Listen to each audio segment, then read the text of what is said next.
Bem-vindos à nossa aula.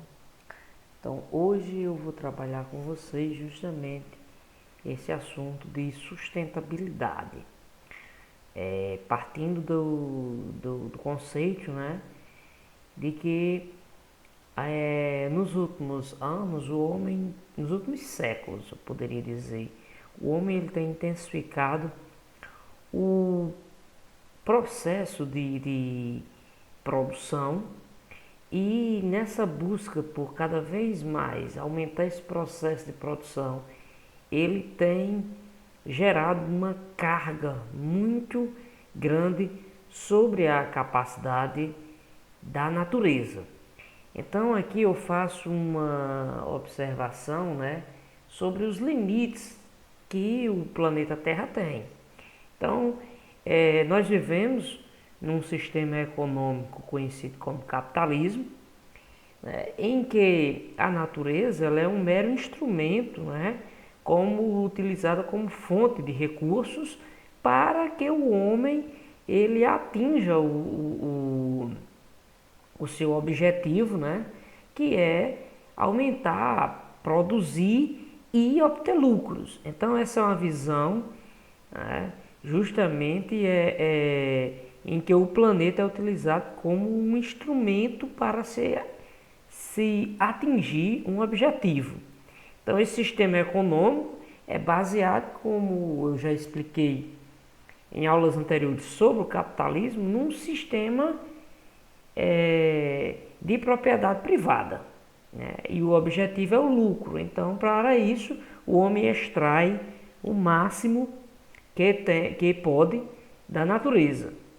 Bem, e a biosfera, que é justamente esse conjunto, né, que a natureza nos oferece, que permite a existência da vida, né? Então, para manter a interminável cadeia, né, de produção do sistema capitalista, o homem utiliza os recursos da biosfera, né? O espaço, né, as condições materiais, essa concepção aqui da ideia de concepções materiais, justamente os recursos, como se os recursos eles fossem inesgotáveis, só que isso aí já caiu por terra, né? Não existe essa concepção de algo inesgotável. O planeta ele tem os seus recursos ele tem uma finitude, né?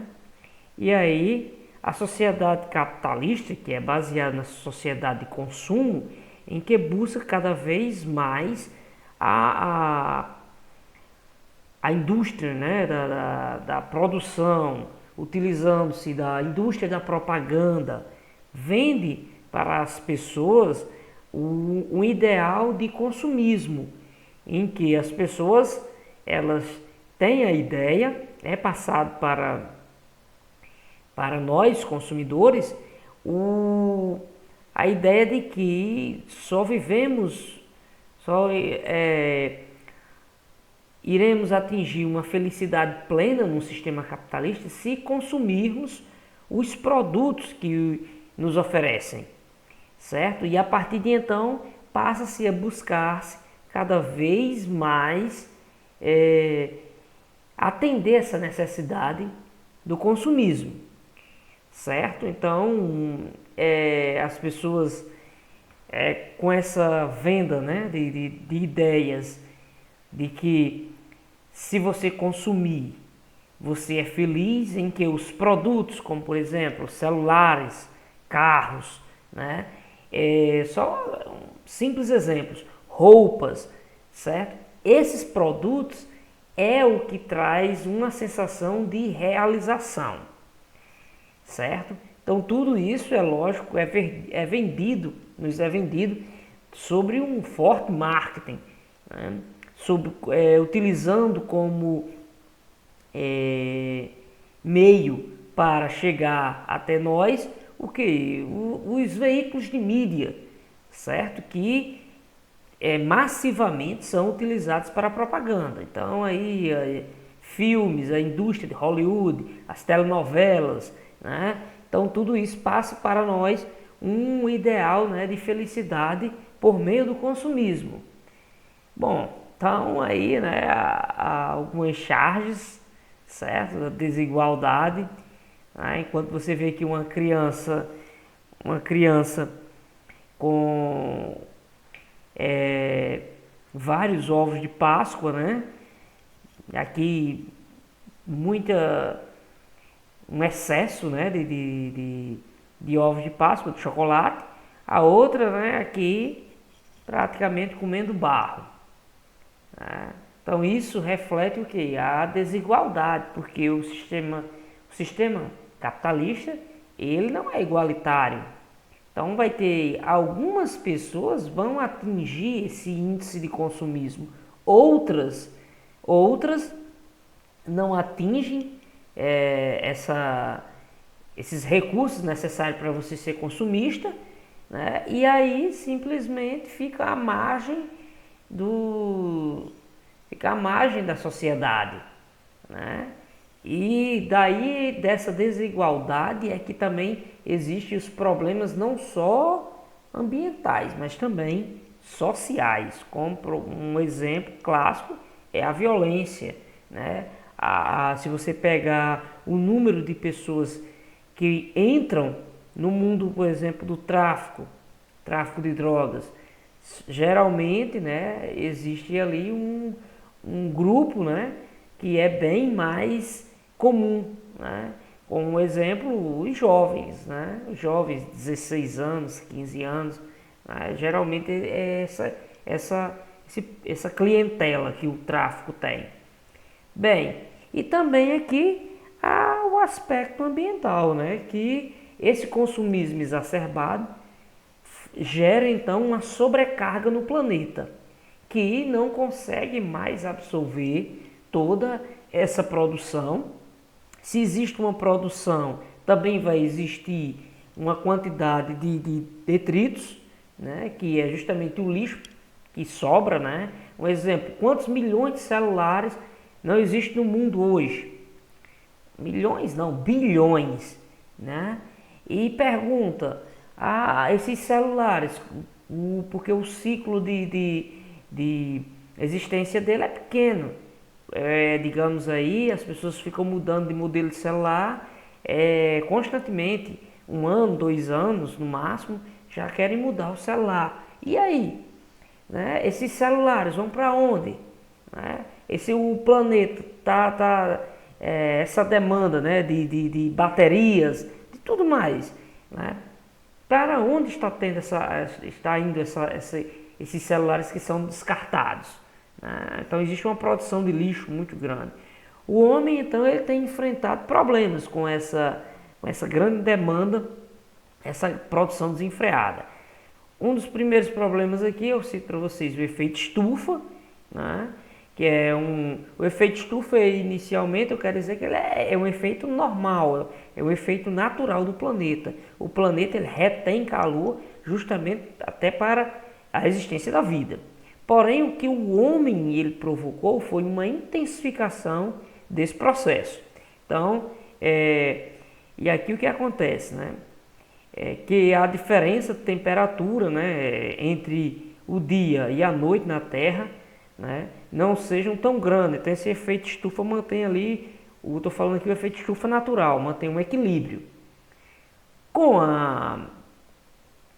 Isso aí é necessário para a existência da Terra. Então o que acontece na vida? Com o advento da Revolução Industrial, o homem começou a modificar toda essa dinâmica. Surgiram as fábricas em grande escala, a emissão de gases foi cada vez maior.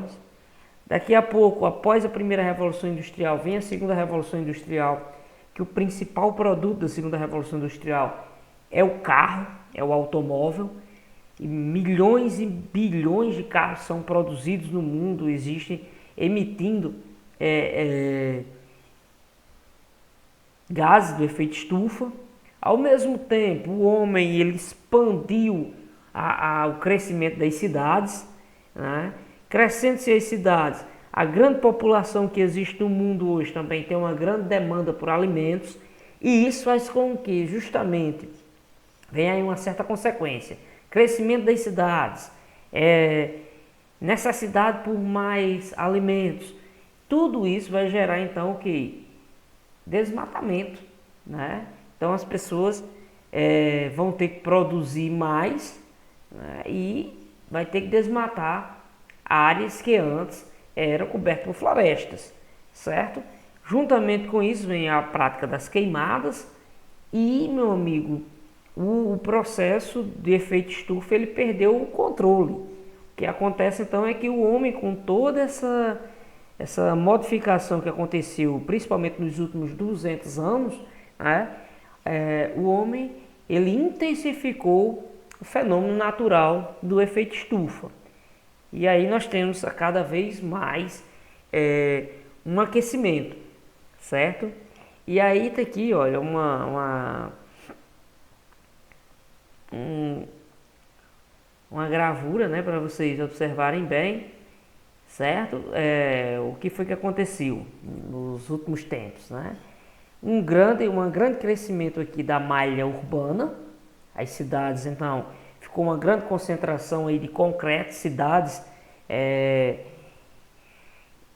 como São Paulo, né, Cidade do México, né, Tóquio, grandes cidades de milhões de habitantes, estão concentrando um grande número de construções.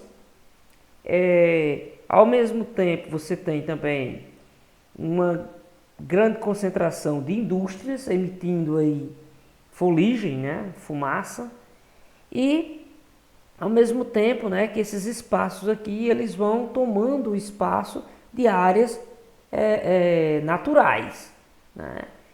E ainda tem o fato da agricultura que intensifica o problema. Qual é a consequência, né? 57% da energia solar é refletida e volta para o espaço. 43%, né, da energia solar é absorvida e aquece a superfície. Cada vez mais, né?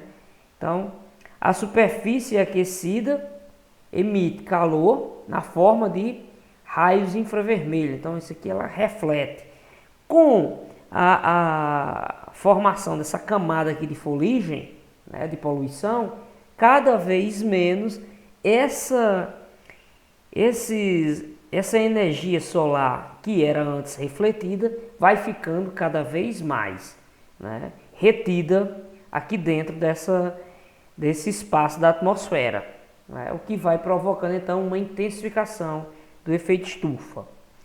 Bem, outro problema que o homem enfrentou e já inclusive tivemos ótimos resultados foi a camada de ozônio, que foi um buraco que surgiu na camada de ozônio provocada pelo consumo de produtos como aerosóis que utilizavam, né, como gás CFC.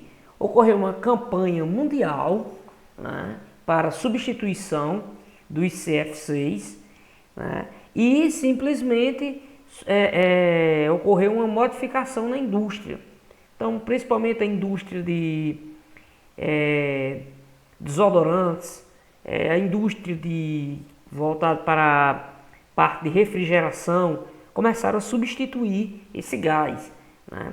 E o objetivo, né, ele foi atingido, né? O buraco da camada de ozônio praticamente foi resolvido com a eliminação do consumo desses produtos, né? Então isso mostra que quando há uma campanha, um engajamento, né, os problemas ambientais eles podem ser superados, né? Na próxima aula eu vou adentrar mais sobre outros problemas ambientais. Até a próxima.